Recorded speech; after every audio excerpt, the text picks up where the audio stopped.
ਦੁਨੀਆ ਦਾ ਹਰ ਇੱਕ ਗੁਰਸਿੱਖ ਔਰ ਦੁਨੀਆ ਦੇ ਹਰ ਇੱਕ ਗੁਰਦੁਆਰੇ ਦੇ ਵਿੱਚ ਵਿਛੋੜੇ ਗੁਰਤਾਵਾਂ ਦੀ ਅਰਦਾਸ ਕੀਤੀ ਜਾਂਦੀ ਹੈ ਔਰ ਇਸੇ ਹੀ ਅਰਦਾਸ ਦੇ ਵਿੱਚ ਕਰਤਾਰਪੁਰ ਸਾਹਿਬ ਦੀ ਪਾਵਨ ਧਰਤੀ ਲਈ ਵੀ ਰੱਬ ਦੇ ਅੱਗੇ ਮੰਗ ਕੀਤੀ ਜਾਂਦੀ ਹੈ।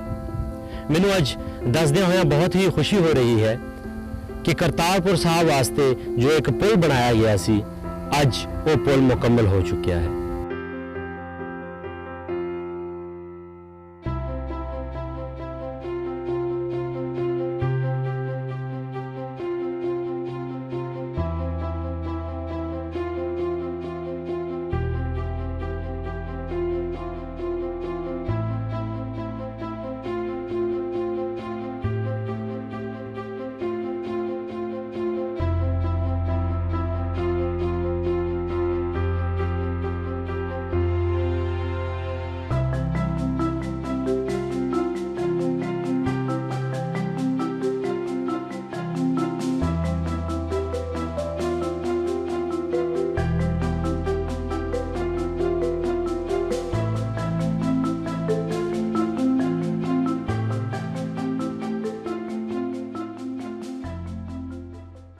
ਅਸੀਂ ਮੌਜੂਦ ਹਾਂ ਉਸੇ ਹੀ ਪੁਲ ਦੇ ਉੱਪਰ। ਬਜ਼ਾਹਰ ਤਾਂ ਇਹ ਪੁਲ ਸੀਮਟ, ਬਜਰੀ ਔਰ ਸਰੀਏ ਨਾਲ ਬਣਾਇਆ ਗਿਆ ਹੈ, ਲੇਕਿਨ ਹਕੀਕਤ ਦੇ ਵਿੱਚ ਇਹ ਪੁਲ ਪੰਜਾਬ ਦੀ ਸਾਂਝ ਦਾ ਇੱਕ ਪੁਲ ਹੈ। ਸੋ ਆਓ ਨਾ ਸਿਰਫ ਇਸ ਪੁਲ ਦੇ ਉੱਪਰ ਚੱਲਦਿਆਂ ਹੋਇਆਂ ਉਸ ਪਾਵਨ ਧਰਤੀ ਨੂੰ ਨਤਮਸਤਕ ਹੋਣੇ ਆ, ਬਲਕਿ ਉਸ ਪਾਵਨ ਧਰਤੀ ਦੇ ਦੋਵਾਂ ਪੰਜਾਬਾਂ ਦੇ ਵਿਚਕਾਰ ਪਿਆਰ, ਅਮਨ ਔਰ ਮੁਹੱਬਤ ਲਈ ਅਰਦਾਸ ਵੀ ਕਰਦੇ ਹਾਂ। ਮੈਂ ਧੰਨਵਾਦੀ ਹਾਂ ਪਾਕਿਸਤਾਨ ਦੀ ਗੌਰਮੈਂਟ ਦਾ, ਜਿਨ੍ਹਾਂ ਨੇ ਇੱਕ ਦਰਿਆ ਦਿਲੀ ਵਿਖਾਉਂਦਿਆਂ ਹੋਇਆਂ ਇੱਕ ਬਹੁਤ ਹੀ ਵੱਡਾ ਖਰਚਾ ਇਸ ਕੋਰੀਡੋਰ ਉੱਪਰ ਕੀਤਾ। ਲਗਭਗ 15 ਅਰਬ रुपया इस कोरिडोर पर लागत आई और सैकड़ा एकड़ जमीन इस कोरिडोर वास्ते मुख्तस की गई।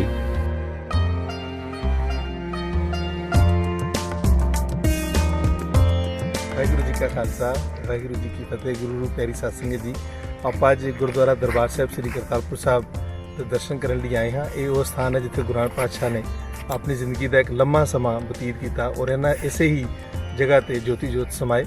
ਆਪਾਂ ਅੱਜ ਕਰਤਾਰਪੁਰ ਸਾਹਿਬ ਦੇ ਕੋਰੀਡੋਰ ਦੀ ਗੱਲ ਕਰੀਏ, ਲਾਂਘੇ ਦੀ ਗੱਲ ਕਰੀਏ, ਤੇ ਇੱਥੇ ਕਰਤਾਰਪੁਰ ਸਾਹਿਬ ਬਹੁਤ ਜ਼ਿਆਦਾ ਕੰਮ ਜਿਹੜਾ ਮੁਕੰਮਲ ਹੋ ਚੁੱਕਿਆ ਹੈ। ਮੇਰੇ ਸੱਜੇ ਪਾਸੇ ਜਿਹੜੀ ਬਾਰਾਦਰੀ ਦੀ ਸੇਵਾ ਜਿਹੜੀ ਹੈ ਉਹ ਚੱਲ ਰਹੀ ਹੈ ਔਰ ਤਕਰੀਬਨ ਤਕਮੀਲ ਦੇ ਮਰਾਹਲੇ 'ਚ ਹੈ। ਦੂਜੇ ਪਾਸੇ ਆਪਾਂ ਦੇਖੀਏ ਤੇ ਸਰੋਵਰ ਸਾਹਿਬ ਦੀ ਸੇਵਾ ਚੱਲ ਰਹੀ ਹੈ। ਗੁਰਦੁਆਰਾ ਸਾਹਿਬ ਦੀ ਬੈਕ ਸਾਈਡ ਤੇ ਦੇਖੀਏ ਤੇ ਸਰਾਵਾਂ, ਲੰਗਰ ਹਾਲ, ਮਿਊਜ਼ੀਅਮ, ਲਾइब्रेरी की जी बिल्डिंग की उसारी है तकरीबन अपने तकमील के मराहल तक पहुँच चुकी है और असी ये आस करते हैं पाकिस्तान सरकार सिखा वास्ते जो तोहफा लैके आ रही है। 550वें प्रकाश पुरब श्री गुरु नानक देव जी महाराज का जो होएगा, आप जो बड़ी शरधा और उत्साह नाल मना रहे होवांगे, उदों उधरों इंडिया तो बहुत सारिया संगतां आउणगियां और करतारपुर साहब दर्शन करनगियां।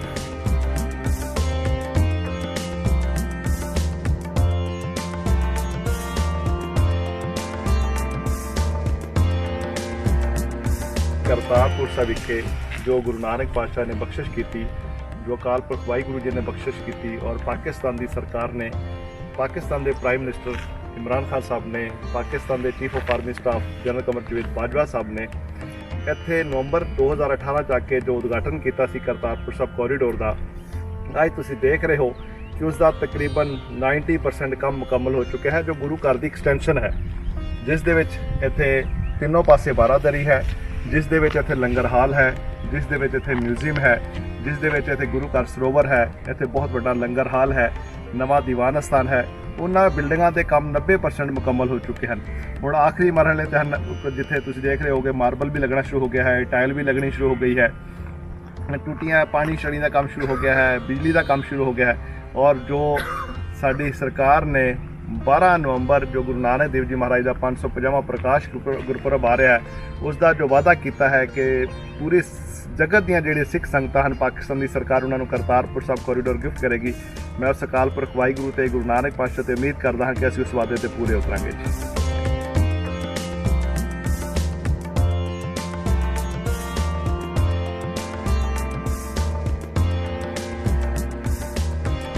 ਇੱਥੇ ਜਿਸ ਦਿਨ ਇਹ ਮਸਲਾ ਦੁਬਾਰਾ ਬਣਿਆ ਹੈ, ਜੋ ਇੰਡੀਆ ਤੇ ਪਾਕਿਸਤਾਨ ਦੇ ਹਾਲਾਤ ਵਿਗੜੇ ਹਨ, ਜੋ ਪਿਛਲਾ ਤਕਰੀਬਨ ਇੱਕ ਹਫ਼ਤਾ ਹੋ ਗਿਆ ਹੈ, ਜੋ ਉਹਨਾਂ ਨੇ ਕਸ਼ਮੀਰ ਦੀ ਧਾਰਾ 371 ਖਤਮ ਕੀਤੀ ਹੈ, ਉਸ ਦਾ ਕਰਕੇ ਦੋਨਾਂ ਮੁਲਕਾਂ ਦੀ ਜਿਹੜੀ ਟੈਨਸ਼ਨ ਬਣੀ ਹੋਈ ਹੈ, ਉਸ ਟੈਨਸ਼ਨ ਦੀ ਵਜ੍ਹਾ ਤੋਂ ਕਰਤਾਰਪੁਰ ਸਾਹਿਬ ਦੇ ਕੰਮ ਨੂੰ ਕੋਈ ਫਰਕ ਨਹੀਂ ਪਿਆ।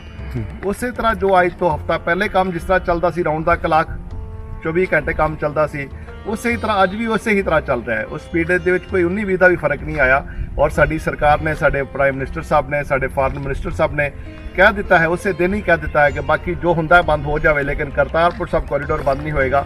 ਜੋ ਅਸੀਂ ਵਾਅਦਾ ਕੀਤਾ ਉਸ ਤੇ ਪੂਰੇ ਉਤਰਾਂਗੇ।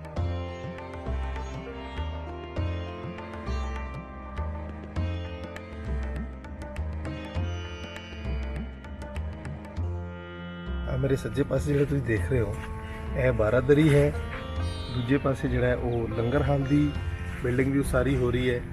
ਇਸੇ ਤਰੀਕੇ ਨਾਲ ਗੁਰਦੁਆਰਾ ਸਾਹਿਬ ਦੇ ਅੰਦਰ ਮਿਊਜ਼ੀਅਮ ਦੀ ਵੀ ਉਸਾਰੀ ਹੋ ਰਹੀ ਹੈ, ਜਿੱਥੇ ਸਿੱਖ ਪੰਥ ਦੇ ਹਵਾਲੇ ਨਾਲ ਜਾਂ ਸਿੱਖ ਹਿਸਟਰੀ ਦੇ ਹਵਾਲੇ ਨਾਲ ਉੱਥੇ ਬਹੁਤ ਪੁਰਾਣੀਆਂ ਪੁਸਤਕਾਂ ਰੱਖੀਆਂ ਜਾਣਗੀਆਂ ਤਾਂ ਕਿ ਆਉਣ ਵਾਲੀ ਜਿਹੜੀਆਂ ਸੰਗਤਾਂ ਨੇ ਉਹ ਸਿੱਖ ਇਤਿਹਾਸ ਦੇ ਬਾਰੇ 'ਚ ਵੀ ਜਾਣਕਾਰੀ ਲੈ ਸਕਣ।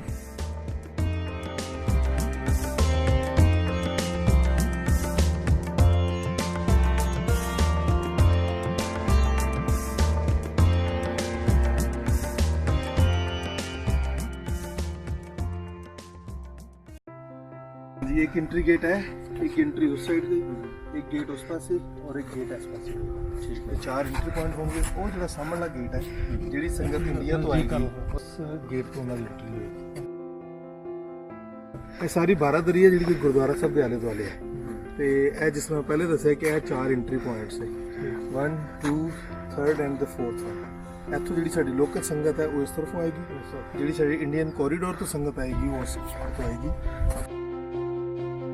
ਸਭ ਨੂੰ ਪਤਾ ਹੈ ਕਿ ਕਰਤਾਰਪੁਰ ਸਾਹਿਬ ਦਾ ਜੋ ਇਤਿਹਾਸ ਹੈ, ਜੋ ਗੁਰੂ ਨਾਨਕ ਪਾਤਸ਼ਾਹ ਨੇ ਇੱਥੇ ਰਚਨਾ ਰਚਾਈ, ਉਹ ਇੱਕ ਇੰਟਰਫੇਥ ਦੀ ਇੱਕ ਬਹੁਤ ਵੱਡੀ ਐਗਜ਼ਾਮਪਲ ਹੈ ਕਿ ਇੱਥੇ ਗੁਰੂ ਨਾਨਕ ਦੇਵ ਜੀ ਮਹਾਰਾਜ ਦੀ ਮਜ਼ਾਰ ਸਾਹਿਬ ਹੈ, ਜਿਹੜੀ ਕਿ ਮੇਰੇ ਮੁਸਲਮਾਨ ਵੀਰਾਂ ਨੇ ਗੁਰੂ ਸਾਹਿਬ ਦੀ ਚਾਦਰ ਦਫਨਾਈ ਹੋਈ ਹੈ। ਇੱਥੇ ਸਮਾਧੀ ਹੈ ਜਿਹੜੀ ਕਿ ਮੇਰੇ ਗੁਰੂ ਨਾਨਕ ਨਾਮ ਲੇਵਾ ਸੰਗਤਾਂ ਨੇ ਗੁਰੂ ਨਾਨਕ ਪਾਤਸ਼ਾਹ ਦੀ ਚਾਦਰ ਸੰਸਕਾਰ ਕੀਤੀ ਹੈ।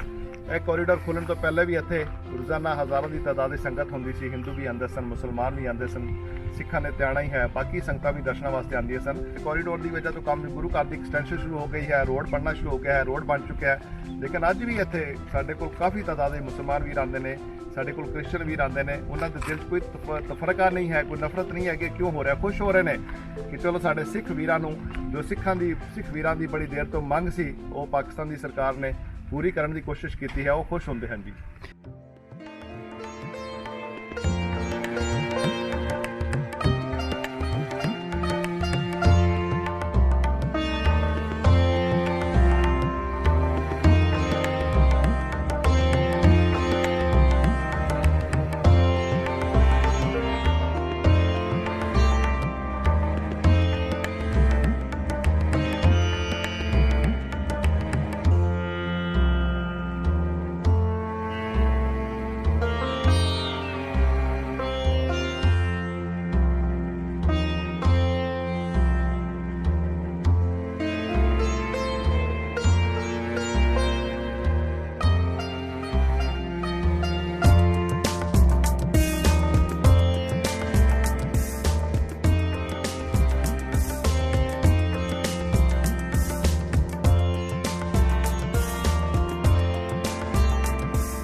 ਜਿਹੜੀ ਫੀਲਿੰਗ ਹੈ ਨਾ ਇਸ ਪੁਲ ਦੇ ਉੱਪਰ ਤੁਰਨ ਦੀ, ਉਹ ਡਿਫਰੈਂਟ ਹੈ। ਉਹ ਮੇਰੇ ਕੋਲ ਕੋਈ ਲਫ਼ਜ਼ ਨਹੀਂ, ਉਹਨੂੰ ਕਿਹਨਾਂ ਲਫ਼ਜ਼ਾਂ ਨਾਲ ਮੈਂ ਤੁਹਾਨੂੰ ਦੱਸ ਸਕਦਾ। ਬਿਲਕੁਲ ਉਹ ਦਿਲ ਦੀਆਂ ਖੁਸ਼ੀਆਂ ਦਿਲ ਹੀ ਜਾਣਦਾ। ਤੇ ਇਸ ਕਰਕੇ ਮੈਂ ਚਾਹੁੰਦਾ ਵੀ ਹਰ ਸਿੱਖ ਆਵੇ, ਜਿਹੜੀ ਉਸ ਤੋਂ ਬਾਰਡਰ ਤੋਂ ਚੱਲ ਕੇ ਗੁਰੂ ਮਹਾਰਾਜ ਦੇ ਚਰਨਾਂ ਤੱਕ ਜਿਹੜੇ ਉਹਨਾਂ ਦੇ ਮਨ ਦੀ ਫੀਲਿੰਗ ਹੋਊਗੀ, ਉਹ ਆਪ ਦੱਸ ਸਕਦੇ। ਮੇਰੇ ਕੋਲ ਸ਼ਬਦ ਹੈ ਨਹੀਂ। ਬਿਲਕੁਲ ਜੀ, ਬਿਲਕੁਲ ਜੀ। ਜਦੋਂ ਅਸੀਂ ਛੋਟੇ ਬਚਪਨ 'ਚ ਨਨਕਾਣਾ ਸਾਹਿਬ ਤੋਂ ਕੀਰਤਨ ਆਉਣਾ ਤੇ ਸਾਰੇ ਪਰਿਵਾਰ ਨੇ ਬੜੇ ਬੜੇ ਰੇਡੀਓ ਲਾ ਕੇ ਸੁਣਨਾ ਵੀ ਨਨਕਾਣਾ ਸਾਹਿਬ ਤੋਂ ਆਵਾਜ਼ ਆ ਰਹੀ ਆ। ਜੀ ਅੱਜ ਇੱਕ ਹਰ ਸਿੱਖ ਬੱਚੇ ਨੂੰ ਗੁਰੂ ਮਹਾਰਾਜ ਦੇ ਚਰਨਾਂ 'ਚ ਪਹੁੰਚਣ ਦੀ ਇਜਾਜ਼ਤ ਮਿਲੂਗੀ।